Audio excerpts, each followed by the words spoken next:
সারা বাংলাদেশে আজকে মানুষের মনে একটি প্রশ্ন, সবাই একই প্রশ্ন করছে এবং ফেসবুকে লেখালেখি করছে এবং বিভিন্ন পত্রিকা আসছে যে ডক্টর ইউনূস কি এই দেশ চালাতে পারবেন?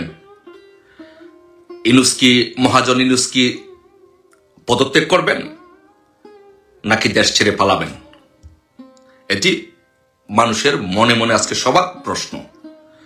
সো আমি বলবো, আমি যেটা মনে করি যে সৎকর মহাজন ইউনূস, আপনার যদি শুভ বুদ্ধির উদয় হয়, আপনি সবচেয়ে ভালো হবে যে কাজটি করার জন্য, যে সেটি হচ্ছে যে আপনি একটি সাংবাদিক সম্মেলন করে সকল রাজনৈতিক দলের সাথে কথা বলে আগের যে সরকারটি ছিল শেখ হাসিনা সরকার, সেই সরকারটি পুনর্বহাল করে আপনি একটি নির্বাচন নিয়ে আলোচনা করুন, আপনি যদি বাঁচতে চান। আর নয়তো আপনাকে যদি এই দেশের মানুষ পালাতে বাধ্য করে অথবা পদত্যাগ করতে বাধ্য করে, তাহলে কিন্তু আপনার পরিণতি খুব ভয়াবহ হবে। কেন পরিণতি ভয়াবহ হবে? আপনি কোথায় পালাবেন?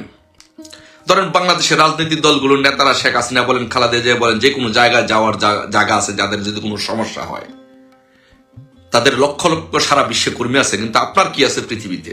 আপনার তো কেউ নেই। আপনি যেখানে যাবেন সেখানে আপনাকে জনগণ গণদোলাই দিবে। সো তাই আমি মনে করি যে আপনি সাংবাদিক সম্মেলন করে সব দলগুলোর সাথে কথা বলে পূর্বের সরকার পুনর্বহাল করুন। আপনি এই দেশ চালাতে পারবেন না।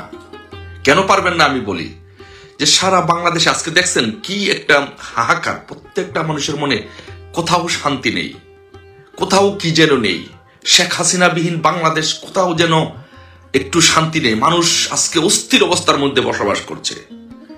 আজকে দেখেন, আপনি বাংলাদেশে আপনি 5 তারিখের পর থেকে, আপনি ক্ষমতা নেওয়ার পর থেকে 1 কোটি আওয়ামী লীগ পরিবার, 1 কোটি আওয়ামী লীগ পরিবার আজকে তাদের ব্যবসা বাণিজ্য চাকরি সব হারিয়ে আজকে বিপদগ্রস্ত অবস্থার মধ্যে আছে। তারা কোথাও শান্তিতে বসবাস করতে পারতেছে না।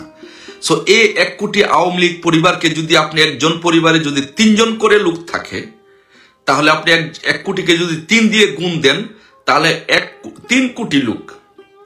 সো এই 3 কোটি আওয়ামী লীগ পরিবারের সদস্যদেরকে 17 কোটি 18 কোটি দেশের লোকের মধ্যে আপনি তাদেরকে বাহিরে রেখে, তাদেরকে অশান্তিতে রেখে আপনি দেশ চালাবেন, আপনি দেশ পরিচালনা করবেন, আপনার সেই ধারণা আপনার ভুল হবে।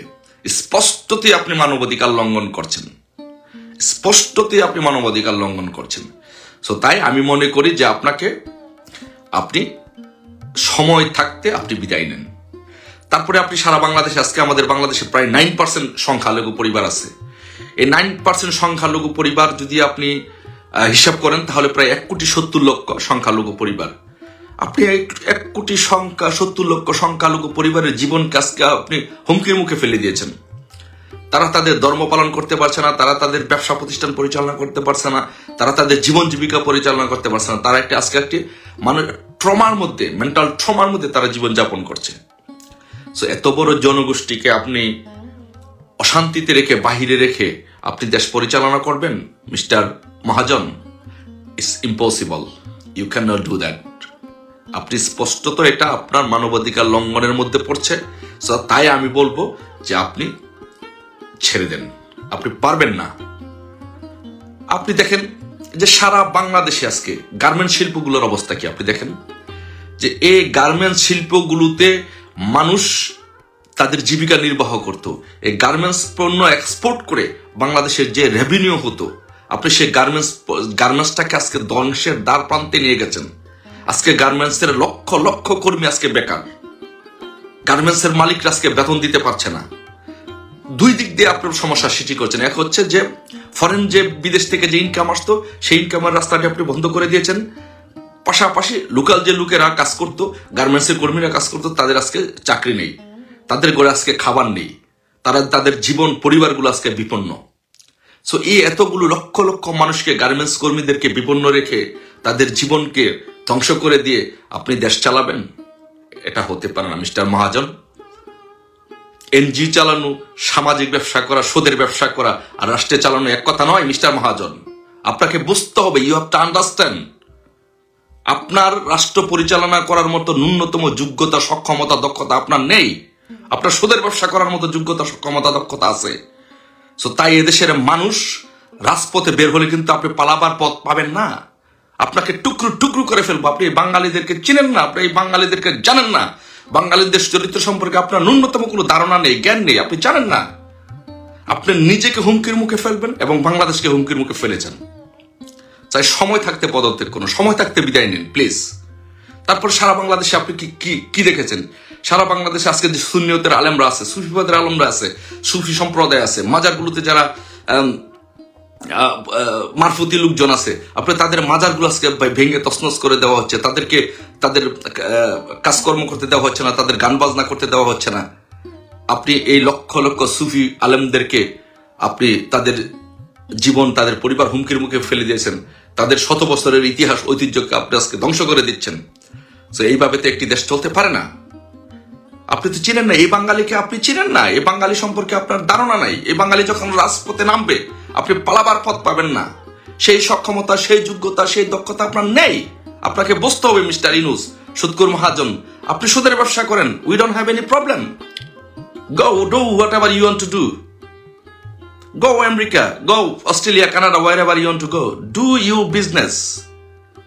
আমাদের দেশ, আমাদের এই জনগণের দেশ, জনগণের রাজনীতিবিদদের কাছে ছেড়ে দিন প্লিজ। আপনি 4 লাখ আনসার সদস্যদেরকে আপনি তাদের জীবন কাজকে হুমকির মুখে ফেলে দিয়েছেন। কতগুলো আনসার সদস্যকে পিটিয়ে হত্যা করা হলো, তার কোনো আজকে হিসাব নিকাশ নেই। আপনি জনসম্মুখে প্রকাশ করেন কত আপনার এই সমন্বয়কারীরা কত শত আনসার সদস্যকে পিটিয়ে হত্যা করেছে, গুম করা হয়েছে, তারা কোথায়? তাদের হিসাব জনসম্মুখে প্রকাশ করুন। এতগুলো আনসার সদস্যকে আপনি এইভাবে মেরে, এভাবে তাদের জীবন হুমকির মুখে রেখে আপনি দেশ চালাবেন? এটা হতে পারে না, এটা অসম্ভব। সো আপনি বিদায় নেন প্লিজ। তারপরে আপনার এই 5ই আগস্টে আপনার আমাদের পুলিশ সদস্য, তাদেরকে কতগুলো পুলিশ সদস্যকে হত্যা করা হলো, কতগুলো পুলিশ সদস্যকে হত্যা করা হলো, কতগুলো পুলিশ সদস্য আহত, কতগুলো পুলিশ সদস্য গুম। আপনারা বলছেন যে পুলিশ কাজে ফিরছে না, পুলিশ কাজে ফিরছে না, না তাদেরকে হত্যা করা হয়েছে। কত পুলিশকে হত্যা করা হয়েছে, এগুলো আপনি জনসম্মুখে প্রকাশ করুন। এবং কতগুলো পুলিশ সদস্য আজকে কাজে যোগ দেয় না, তারা কোথায় আছে, তাদের সেই ডাটাবেজ আপনি জনসম্মুখে প্রকাশ করুন, তাদের হিসাব আপনি জনসম্মুখে দেন। এই পুলিশ পরিবারের সদস্যরা আজকে, তারা যারা নিহত এবং যারা নিখোঁজ, তাদের সদস্যরা আজকে সামনে এসে মুখ খুলতে পারছে না আপনার ভয়ে, আপনার সমন্বয়কদের ভয়ে। আপনারা এই দেশকে একটি জিম্মি করে, দেশকে একটি মাফিয়া দেশ হিসাবে আপনি একজন মাফিয়া হিসাবে দেশকে আপনার সমন্বয়ক দিয়ে এবং বিএনপি জামাত দিয়ে আপনি দেশ পরিচালনা করছেন। আপনি হচ্ছেন একজনের মাফিয়া, সুদের ব্যবসায়ী। সো আপনি এগুলো, এই পুলিশ সদস্য, কতজন পুলিশ সদস্য নিহত হয়েছে, কতগুলো পুলিশ সদস্য আজকে কাজে জয়েন দেয় না, তারা কোথায়, তাদেরকে কি গুম করা হয়েছে বা কি করেছেন, আপনি এগুলো জনসম্মুখে প্রকাশ করুন। আজকে আপনি দেখেন মানুষের জীবন, সারা দেশে হাহাকার লেগে আছে। আজকে দেশ দুর্ভিক্ষের পথে। আজকে দেখেন বেক্সিমকুর যে প্রতিষ্ঠানগুলো আছে, এখানে লক্ষ লক্ষ শ্রমিক, হাজার হাজার শ্রমিক কাজ করতো, আজকে তাদের জীবনগুলো বিপন্ন। আজকে গাজী ফ্যাক্টরিতে আগুন দিয়ে হাজার হাজার লোক আজকে চাকরি নেয়, তাদের চাকরি নেই। কত লোককে হত্যা করা হয়েছে, কত টাকার সম্পদ ধ্বংস করা হয়েছে। আপনি কিভাবে আপনি চিন্তা করেন যে আপনি দেশ চালাবেন? আপনার ন্যূনতম কোনো অভিজ্ঞতা আছে? আপনাকে আমি চ্যালেঞ্জ করে বলতে পারি, আমার যে রাজনৈতিক অভিজ্ঞতা আছে, আমার যে মানুষ চালানোর যে অভিজ্ঞতা আছে, এর 100 ভাগের 1 ভাগ অভিজ্ঞতা আপনার নেই। আপনার অবশ্যই আছে। কি আছে? আমরা সেটা স্বীকার করছি। আপনার সুদের ব্যবসা করার অভিজ্ঞতা আছে, আপনার সামাজিক ব্যবসা করার অভিজ্ঞতা আছে, কিন্তু আপনার রাষ্ট্র পরিচালনা করার বা মানুষকে চালানোর অভিজ্ঞতা আপনার নেই। সেটা আমাদের আছে, রাজনীতিবিদদের আছে। তাই আপনাকে বলবো, আপনি বিদায় নেন প্লিজ। আপনি আমাদের দেশটাকে ছেড়ে দেন, আপনি বিদায় নেন। তারপরে আপনি আজকে দেখেন সারা বাংলাদেশে আপনি নিত্য প্রয়োজনীয় দ্রব্য সামগ্রীর দামগুলো দেখেন, সারা দেশে নিত্য প্রয়োজনীয় দ্রব্য সামগ্রীর কি অবস্থা। আজকে সবাই আপনাকে নিয়ে ট্রল করছে, পানির দামে ডিম পাওয়া যাচ্ছে, মানে 1 বোতল পানির দাম 15 টাকা, একটা ডিমের দাম 15 টাকা। এটা হাস্যকর। আপনি মিস্টার মহাজন, এটা হাস্যকর। সো আপনাকে বলবো, আপনি যত শীঘ্র সম্ভব এই দেশ থেকে বিদায় নেন।